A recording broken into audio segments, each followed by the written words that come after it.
दोस्तों ये कहानी है एक ऐसे पैरासाइट की जो कि लोगों के कान के जरिए दिमाग के अंदर घुसकर उनके पूरे ब्रेन पर काबू कर लेता है। अब वो पैरासाइट इंसानों को काबू करके उनसे क्या क्या करवाएगा, चलिए देखते हैं इस पूरी कहानी में। तो कहानी की शुरुआत में हम कई सारे पैरासाइट और अजीबोगरीब क्रिएचर्स को देखते हैं जो कि गंदे समुद्र से बाहर आकर अब शहर की तरफ बढ़ने लगते हैं। इसके बाद हम एक हस्बैंड और वाइफ को देखते हैं जो कि आराम से सो रहे थे, लेकिन तभी एक पैरासाइट यहाँ आकर उस आदमी के कान के अंदर घुस जाता है। थोड़ी देर के लिए वो आदमी काफी तड़पता है, लेकिन फिर वो शांत हो जाता है। अब इसके बाद हम एक लड़के शिंची को देखते हैं जो कि आराम से गाने सुन रहा था। तभी यहाँ एक और पैरासाइट आकर उसके कान में घुसने की कोशिश करता है, लेकिन शिंची ने ईयरफोन लगा रखे थे, इसीलिए अब वो पैरासाइट नाक के जरिए अंदर जाने लगता है। तभी शिंची उसे देखकर उसे दूर फेंक देता है। शिंची डरते हुए एक बुक के जरिए उसे मारने की कोशिश करता है, लेकिन वो पैरासाइट उसके हाथ पर काटकर उसके हाथ के अंदर घुस जाता है।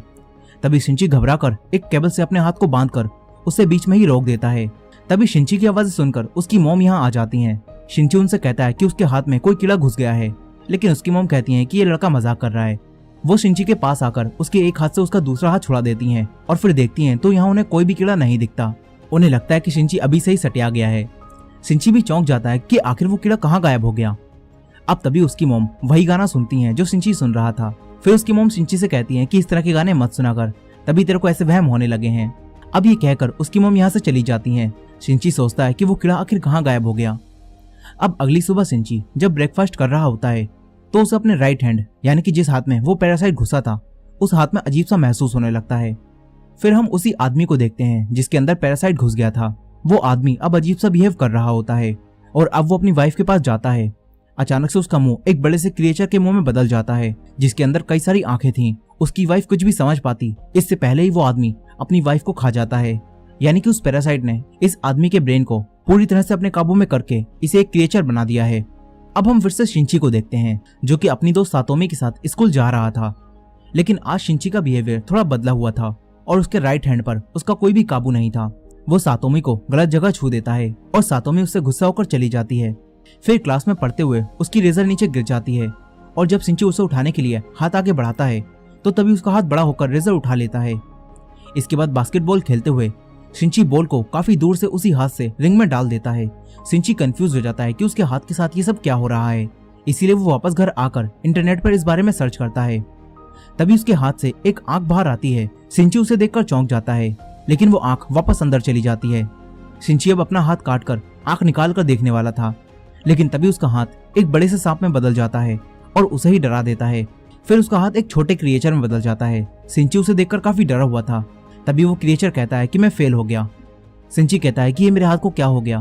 तभी वो क्रिएचर भी कहता है कि ये मेरे हाथ को क्या हो गया। अब वो क्रिएचर शिंची की बातों को दोहराने लगता है। फिर वो शिंची को बताता है कि मैंने तुम्हारा हाथ खा लिया है। वो क्रिएचर शिंची से कहता है कि मुझे बात करना सिखाओ। वहीं दूसरी तरफ हम उसी आदमी को देखते हैं जिसकी बॉडी पर उस पैरासाइट ने कब्जा कर लिया था और वो पैरासाइट भी अब टीवी के जरिए इंसानों की भाषा सीख रहा था। और तो और उसने इस आदमी की वाइफ को खा लिया होता है। अब अगले दिन सुबह शिंची जब सोकर उठता है तो वो देखता है कि वही क्रिएचर जो कि उसके हाथ से जुड़ा हुआ है वो उसका लैपटॉप और बुक से इंसानों से जुड़ी इन्फॉर्मेशन पढ़ रहा है। शिंची उससे कहता है कि मैं हॉस्पिटल जाकर तुझे कटवा दूंगा, कि मैं तेरे हाथ की सेल से जुड़ा हुआ हूँ, इसलिए तुम्हें अपना पूरा हाथ कटवाना पड़ेगा, जो कि शिंची कभी भी नहीं करवा पाएगा। अब वो पैरासाइट शिंची को बताता है कि वो उसकी पूरी बॉडी पर कब्जा करने की कोशिश कर रहा था, लेकिन क्योंकि शिंची ने उसे हाथ में ही रोक दिया तो इसके बाद वो शिंची के हाथ पर ही कब्जा कर पाया और अब वो दोनों एक दूसरे से जुड़ चुके हैं। ये क्रिएचर कहता है कि तुम मेरे होस्ट हो और मैं अपने होस्ट के बगैर कुछ भी नहीं कर सकता। फिर वो क्रिएचर कहता है कि तुम मुझे मिगी बुलाओ। मिगी शिंची के जरिए स्कूल में कई सारी बुक्स पढ़ता है और इंसानों के बारे में और भी ज्यादा जानता है। वो स्टूडेंट्स को फाइटिंग प्रैक्टिस करते हुए भी देखता है और मिगी सिर्फ उन्हें देखकर ही फाइटिंग स्किल सीख लेता है। अब इसके बाद हम पेंटिंग क्लास में शिंची को देखते हैं जो कि अपनी पेंटिंग पर काम कर रहा था। तभी सातोमी यहाँ आती है और उससे कहती है कि अगर तूने फिर से वो सब किया ना तो मैं तेरी जान ले लूंगी। इसके बाद सातोमी शिंची की पेंटिंग देखती है और फिर यहाँ से चली जाती है। अब स्कूल के बाद शिंची रात में जब बात ले रहा होता है तो तभी मिगी कहता है कि मुझे तुम्हारी बॉडी को इन्वेस्टिगेट करना है। मिगी शिंची की पूरी बॉडी को देखने लगता है। यहाँ मिगी और शिंची में अच्छी दोस्ती हो गई होती है और मिगी शिंची को कोई भी नुकसान नहीं पहुंचाता, लेकिन इसी शहर में कई सारे पैरासाइट ने और लोगों की बॉडी पर भी कब्जा कर लिया होता है और वो पैरासाइट लोगों को मारकर खा रहे थे। ये खबरें पूरे शहर में फैल जाती हैं, लेकिन किसी भी आम इंसान को ये पता नहीं होता कि लोगों को कौन मार रहा है। अब एक दिन शिंची बस से कहीं जा रहा था तभी मिगी सिंची से कहता है कि मुझे यहाँ पर किसी अपने जैसे पैरासाइट होने का एहसास हो रहा है। मिगी सिंची को यहीं उतरवा कर उसे एक शॉप में ले जाता है जहाँ इन्हें एक आदमी दिखता है। उसके शरीर पर भी एक पैरासाइट ने कब्जा कर लिया था और वो आदमी एक नॉर्मल आदमी को मारकर खा रहा था। उस आदमी को भी एहसास हो जाता है कि सिंची के शरीर में एक पैरासाइट है, इसीलिए वो आदमी सिंची को इंसानों का मीट खाने के लिए देता है। लेकिन फिर उसे पता चलता है कि सिंची का ब्रेन अब भी उसके काबू में है और पैरासाइट उसके हाथ से जुड़ा हुआ है। अब तभी मिगी को कुछ एहसास होता है। मिगी सिंची से कहता है कि अब ये तुम्हें मार देगा, यहाँ से भागो। सिंची बाहर निकलने की कोशिश करता है लेकिन उससे दरवाजा नहीं खुलता। तभी वो आदमी सिंची के पास आता है और अपना एक हाथ काट कर मिगी से कहता है कि तुम सिंची के हाथ को छोड़कर मेरे हाथ पर आ जाओ। लेकिन मिगी और सिंची में अच्छी दोस्ती हो गई थी, इसीलिए मिगी उसके हाथ पर जाने से मना कर देता है। फिर मिगी सिंची की जान बचाने के लिए इस पैरासाइट से फाइट करता है और क्योंकि मिगी ने सिंची के स्कूल में स्टूडेंट को फाइट करते हुए देखा था, इसलिए सिंची उन्हीं मूव्स का इस्तेमाल करके इस पैरासाइट के ब्रेन और बॉडी को अलग कर देता है, जिससे वो पैरासाइट वहीं मर जाता है। अब तभी यहाँ कोई आने लगता है। सिंची पीछे के दरवाजे से जहाँ से वो आया था वहीं से भाग जाता है। सिंची अपनी मॉम को इस बारे में कुछ भी नहीं बता पाता। यहीं अब इस शहर में काफी लोग गायब हो रहे थे और उनकी लाशें मिल रही थीं। सिंची के अलावा कोई भी नहीं जानता था कि उन्हें पैरासाइट मारकर खा रहे हैं। सिंची मिगी से कहता है कि तुम अपने पैरासाइट दोस्तों से कहो कि वो लोगों को मारकर ना खाएं। लेकिन मिगी कहता है कि हमारा खाना इंसान है।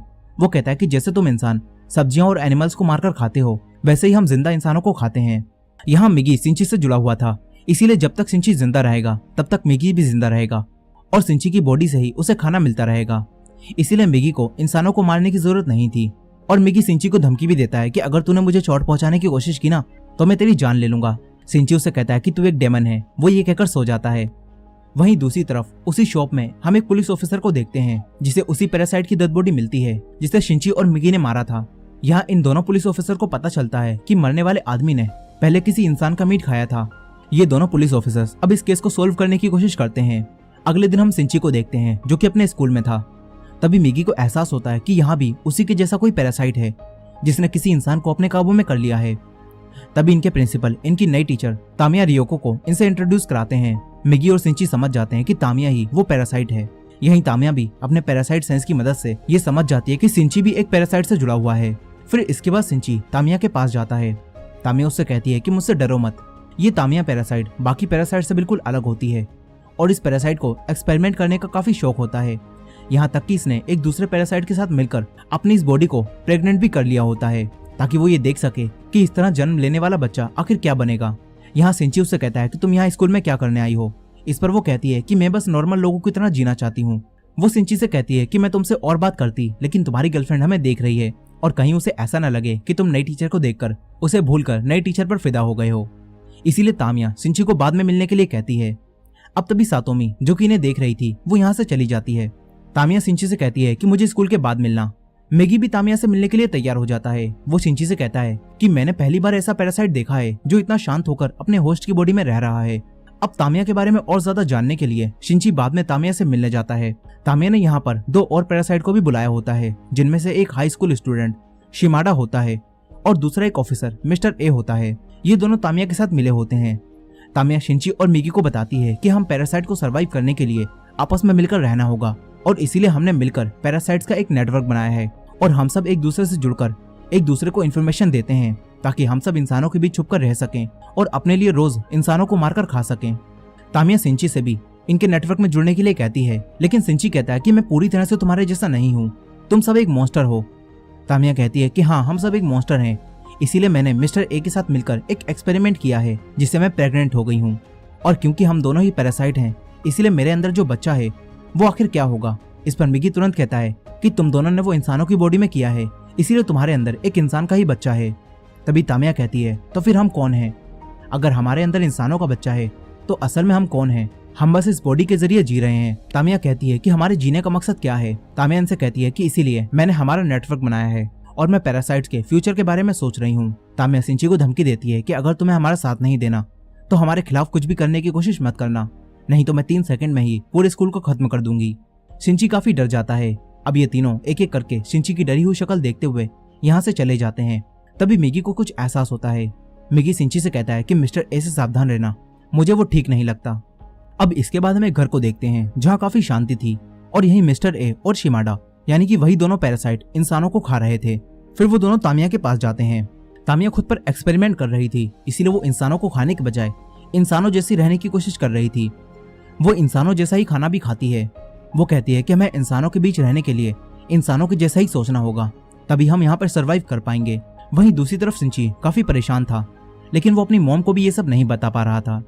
वो अपनी मॉम से कहता है कि आप घर में ही रहना, क्योंकि वो जानता था कि बाहर काफी ज्यादा पैरासाइट हैं जो इंसानों को मारकर खा रहे हैं, लेकिन उसकी मॉम ये नहीं जानती थी, इसीलिए वो सिंची की बात पर खास ध्यान नहीं देती। अब एक दिन रात में अपने घर आते समय सिंची का सामना मिस्टर ए से हो जाता है, और मिस्टर ए को ये पता चल चुका था कि उस शॉप में जो पैरासाइट मारा था उसे सिंची और मिगी ने ही मिलकर मारा था।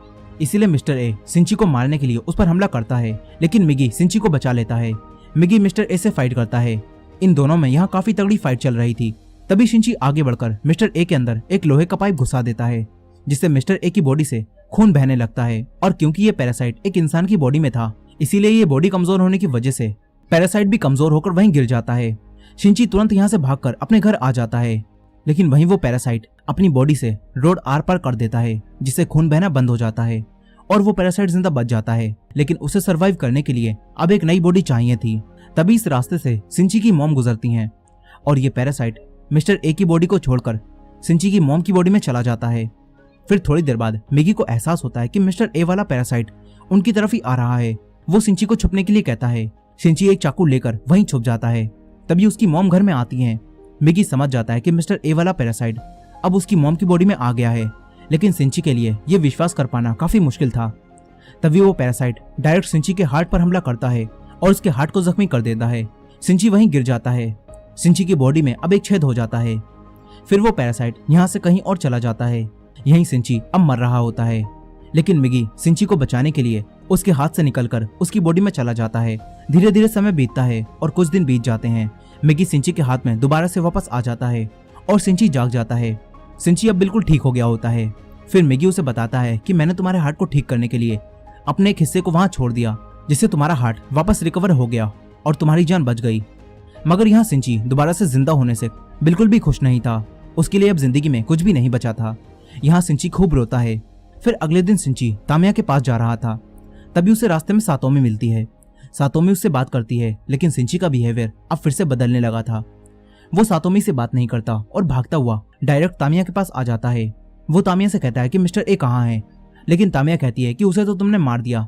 यहाँ तामिया सब कुछ जानती थी, लेकिन फिर भी वो बनकर दिखा रही थी। मिगी तामिया को बताता है कि मिस्टर ए ने उस पुलिस ऑफिसर की बॉडी को छोड़कर सिंची की मॉम की बॉडी को ले लिया है। सिंची कहता है कि मिस्टर ए तुमसे जुड़ा हुआ था, इसीलिए तुम्हें जरूर पता होगा कि वो कहाँ है। लेकिन तामिया साफ साफ सिंची को मिस्टर ए का पता बताने से मना कर देती है। सिंची उसे डराने के लिए एक चाकू निकालता है, लेकिन तामिया इन दोनों को ही डराकर यहाँ से जाने लगती है। तभी सिंची उसकी तरफ चाकू फेंकता है, मगर वो चाकू पकड़कर वापस सिंची की तरफ ही फेंक देती है। वो जानबूझकर सिंची को नहीं मारती। फिर वो यहाँ से चली जाती है। वहीं उन ऑफिसर्स को मिस्टर ए यानी कि उसी पुलिस ऑफिसर की बॉडी मिलती है। यहाँ इन्हें जांच से पता चल जाता है कि इस पुलिस ऑफिसर और उस शॉप के मालिक दोनों को मारने वाला कोई एक ही इंसान है। लेकिन ये लोग एक बात से परेशान थे, क्योंकि इस पुलिस ऑफिसर ने भी मरने से पहले कुछ इंसानों को खाया था और जांच में इन लोगों को ये बात पता चल गई थी। ये लोग सोचते हैं कि इन्होंने जो अफवाहें सुनी है कहीं वो सच तो नहीं। दरअसल इस शहर में ये बात फैल चुकी थी कि पैरासाइट इंसानों की बॉडी में इनके बीच छुपकर रह रहे हैं, लेकिन इन लोगों को लगता है कि ये सब बस अफवाह है। वहीं दूसरी तरफ सिंची हर जगह अपनी मॉम को ढूंढ रहा था। तभी एक दिन वो एक ऐसी जगह पर पहुंच जाता है जहाँ कुछ नेता लोगों के बीच वोट मांगने आए हुए थे। अब तभी मिगी और सिंची को एहसास होता है कि जो नेता लोगों से वोट मांग रहा है वो भी पैरासाइट है, और उसके अलावा भी यहाँ पर कई सारे पैरासाइट मौजूद हैं। मिगी ये सब देखकर चौंक जाता है। वो सिंची से कहता है कि पैरासाइट ने इतनी तरक्की कर ली है कि अब वो पॉलिटिक्स में भी घुस चुके हैं। मिगी काफी खुश होता है। वो सोचता है कि एक दिन पैरासाइट इस पूरी दुनिया पर कब्जा कर लेंगे। अब तभी इनके घर में वही दोनों पुलिस ऑफिसर्स आ जाते हैं। उन्हें सिंची पर शक होता है, इसलिए वो सिंची से थोड़ी बहुत पूछताछ करते हैं, लेकिन सिंची काफी चालाकी से इनसे झूठ बोलता है। फिर वो दोनों यहाँ से चले जाते हैं। अब काफी दिनों बाद सिंची फिर से स्कूल जाता है। यहाँ उसे सातोमी मिलती है। फिर यहाँ वही लड़का शिमाडा आता है। तामिया ने इसका इसी स्कूल में ट्रांसफर करवा दिया होता है ताकि वो सिंची पर नजर रख सके। शिमाडा सातोमी के सामने सिंची से पहली बार मिलने का दिखावा करता है और फिर वो यहाँ से चला जाता है। यहाँ तामिया इन दोनों को देख रही होती है। दरअसल यहाँ शिमाडा और तामिया को ये पता चल रहा था कि जब से मिगी ने अपनी सेल्स की मदद से सिंची की जान बचाई है, तब से सिंची की बॉडी में बदलाव हो रहा है। और वहीं दूसरी तरफ मिगी को भी ये सब पता चल जाता है। वो सिंची को ये सब बताता है। अब इसके बाद मिगी सिंची को ये बताता है कि जब से मैंने तुम्हारी जान बचाई है तब से मुझे भी कुछ प्रॉब्लम्स हो रही हैं। मिगी कहता है कि मुझे ठीक रहने के लिए हर दिन 4 घंटे सोना होगा और जब मैं सो रहा होऊंगा तो मैं किसी भी तरह तुम्हारी मदद नहीं कर सकता। अब ये कहने के बाद मिगी तुरंत सो जाता है। सिंची उसे जगाने की कोशिश करता है लेकिन अब मिगी नहीं जागता। वहीं दूसरी तरफ वो दोनों ऑफिसर्स ये पता लगा रहे थे कि पैरासाइट्स को कैसे पहचाने। उन्हें ये पता चलता है कि अगर किसी इंसान की बॉडी में पैरासाइट रह रहा है तो उस इंसान का बाल तोड़ने पर वो बाल कर्ली हो जाएगा। अब ये जानकर सीनियर पुलिस ऑफिसर अपने जूनियर पुलिस ऑफिसर का बाल तोड़ता है लेकिन वो कर्ली नहीं होता, जिससे वो समझ जाता है कि ये कोई पैरासाइट नहीं है। अब वहीं तामिया भी अपने नेटवर्क की मदद से ये जान जाती है कि इंसानों को हमें पहचानने का एक तरीका पता चल चुका है। यहाँ हम देखते हैं कि वही पॉलिटिशियन भी तामिया के साथ मिला हुआ है। अब इसके बाद हम फिर से शिंची को देखते हैं जो सातोमी से मिलता है। सातोमी उसके लिए आज डिनर बनाने के लिए कहती है क्योंकि शिंची अब अकेला था। शिंची मान जाता है। फिर वो दोनों डिनर के लिए शॉपिंग करने चले जाते हैं। तभी रास्ते में इन्हें एक पपी मिलता है जो कि बीच रोड पर पड़ा था। शिंची उसे उठाकर लाता है लेकिन वो मर चुका था, इसलिए शिंची उसे डस्टबिन में डाल देता है। सातोमी ये देखकर उससे कहती है कि तुम ये क्या कर रहे हो। शिंची कहता है कि अब ये सिर्फ हड्डियां और शरीर है, इसके अलावा इसमें कुछ भी नहीं बचा। दरअसल अब शिंची के अंदर बदलाव हो रहा था और वो भी पैरासाइट की तरह सोचने लगा था और शिंची की ये सोच देखकर सातोमी उसे छोड़कर चली जाती है। लेकिन शिंची को इससे कोई भी फर्क नहीं पड़ता।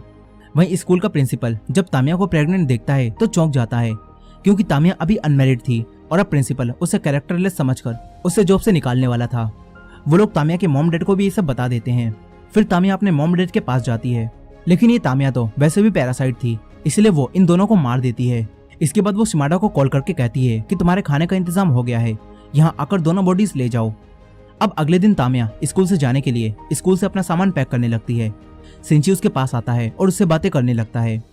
वहीं सातोमी अपनी पेंटिंग क्लास में जाती है जहाँ कई सारी लड़कियां मिलकर शिमाडा की पेंटिंग बना रही थीं।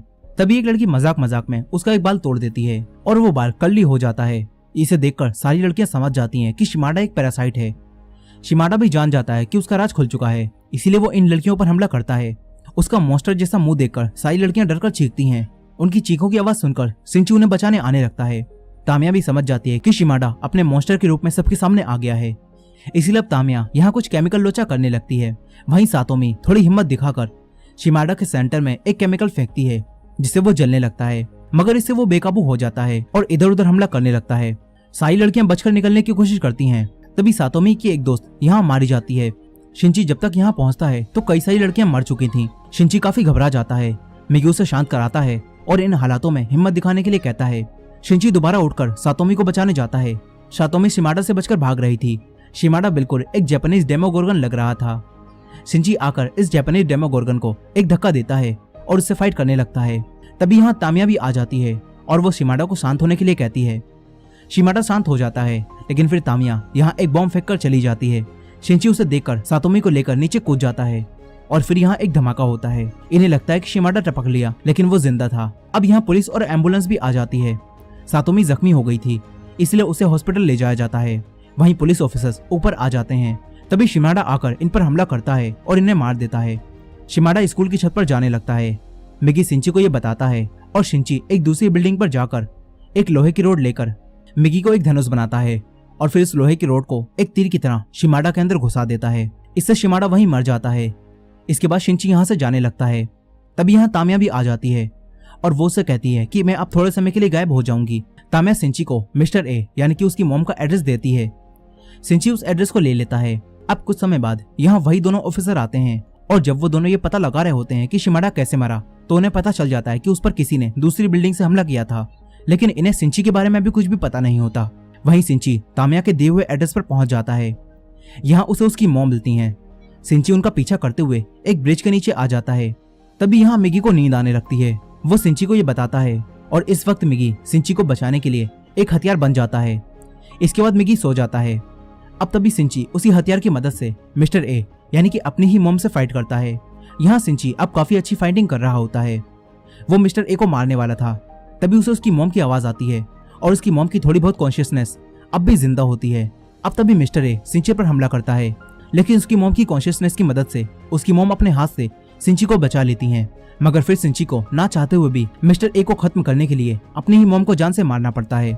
अब थोड़ी देर बाद मिगी जब जाग जाता है तो शिंची मिगी को ये सब बताता है। अब इसके बाद हम उसी पैरासाइट पॉलिटिशियन को देखते हैं और उसकी पार्टी ने अब इलेक्शन जीत लिया होता है, इससे वो पैरासाइट अब एक ऊंची पोस्ट पर बैठ जाता है।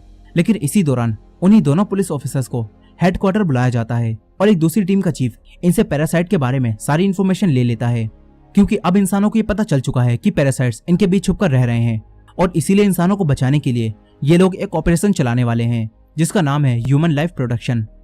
अब इसके बाद हम उसी पॉलिटिशियन को देखते हैं जो कि तामिया के पास जाता है और इन दोनों के साथ अब एक काफी खतरनाक पैरासाइट भी होता है जिसका नाम गोटू होता है। और अब वो तामिया को बताता है कि वो सारी मैनकाइंड को खत्म कर देगा, लेकिन अब तामिया को अपने आने वाले बच्चे की चिंता होने लगती है। वहीं दूसरी तरफ सिंची हॉस्पिटल में सातोमी से मिलने जाता है और डिसाइड करता है कि वो अब सारे पैरासाइट को ढूंढकर उन्हें जान से मार देगा। इसी दौरान हम देखते हैं कि कोई सिंची पर नजर रख रहा है। वो सिंची और मैगी की एक साथ फोटो लेता है और इसी एंडिंग के साथ ये कहानी यहीं खत्म हो जाती है। दोस्तों, ये कहानी अभी अधूरी है, लेकिन अगर आपको इसका सेकंड पार्ट भी देखना है तो इस वीडियो को लाइक करके कमेंट में नेक्स्ट पार्ट जरूर लिखिएगा। और ये वीडियो पसंद आई हो तो वीडियो को लाइक करके हमारे चैनल वॉच मिस्ट्रीज हिंदी को सब्सक्राइब कर लीजिए। मिलते हैं नेक्स्ट वीडियो में।